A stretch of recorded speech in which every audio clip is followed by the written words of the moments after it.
नमस्कार. आपल्या उजनी धरण अपडेट न्यूज चॅनलमध्ये आपल्या सर्वांचं मनापासून स्वागत. आज 21 जानेवारी 2026.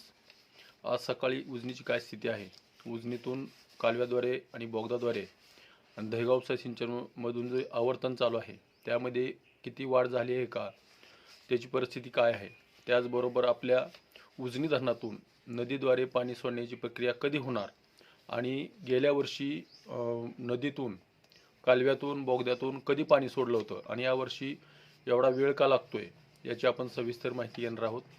आज सकाळी उजनी धरणाची जर पाणी पातळी बघितली तर पाणी पातळीमध्ये कसलाही बदल झालेला नाही, कारण एकूण पाणीसाठा हा 117 TMC आहेच आणि उपयुक्त पाणीसाठा हा 53 TMC आहे.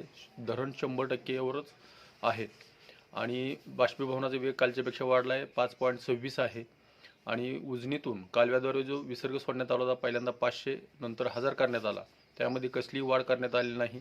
आणि बोगद्यातून सध्याला जे चालू पाणी आहे 500 क्युसेकनं ते कायम आहे. दहेगाव उपसा सिंचन 60 क्युसेकनं चालू आहे आणि सीनामाडा उपसा सिंचनाने अद्यापर्यंत चालू केलेलं नाही आणि नदीतूनही पाणी आणखी अद्यापर्यंत सोडलं नाही किंवा सोडण्याचं कसलंही नियोजन त्यांनी सांगितलेलं नाही. तर गेल्या वर्षी आता ह्या वर्षी जी परिस्थिती आहे तशी गेल्या वर्षी उजनी धरणातून आपल्या नदीतून कधी पाणी सोडलं होतं, बोगद्यातून कधी सोडलं होतं आणि कालव्यातून कधी सोडलं होतं आणि ह्या वर्षी कधी सोडलं गेलं आहे याचा आपण लेखाजोखा घेणार आहोत. गेल्या वर्षी उजनी धरणातून भीमा नदीत पाणी 25 डिसेंबर 2024ला सोडलं होतं.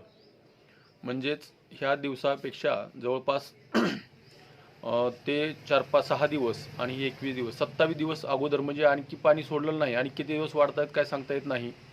27 दिवस आत्तापर्यंत 27 दिवस अगोदर पाणी नदीतून सोडलं होतं आणि बोगद्यातून बघितलं कालव्यातून बघितलं तर 4 जानेवारी 2025ला कालव्यातून पाणी सोडलं होतं. यावर्षी मात्र 17 जानेवारी उजडावं लागली आणि बोगद्यातून हे पाणी 4 जानेवारीला सोडलं होतं, यावर्षी 10 जानेवारीला सोडलं गेलं आहे.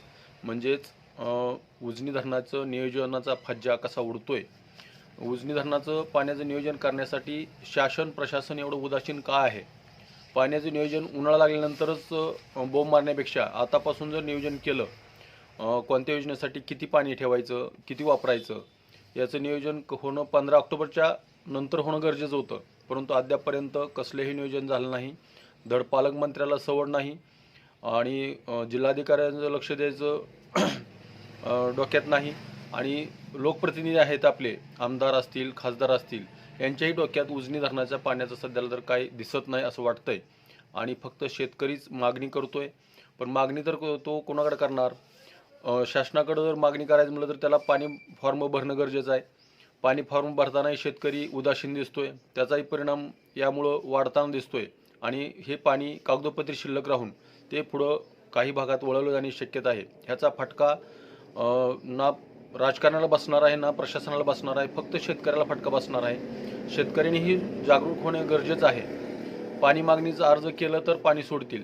आपण असंच एकामेकाला फोनाफोनी करून जर पाणी कधी सुटणार ही विचारणा केली तर पाणी सुटणार नाही. आपलं पाणी जेवढं लागतंय तेवढी पाणी मागणी अर्ज उजनी प्रशासनाकडे भरणं गरजेचं आहे, तरच त्यांना पाण्याचं नियोजन करता येईल. आपण त्यांना दोष देण्यापेक्षा आपल्यातला दोष शोधणं गरजेचं आहे. तर अशाच उजनीच्या ताज्या घडामोडीसाठी ताज्या अपडेटसाठी आपल्या उजनी धरण अपडेट न्यूज चॅनलला लाईक करा, सबस्क्राईब करा, शेअर करा. उजनी धरण अपडेटसाठी बेंबळेहून सिद्धेश्वर शिंदे. धन्यवाद.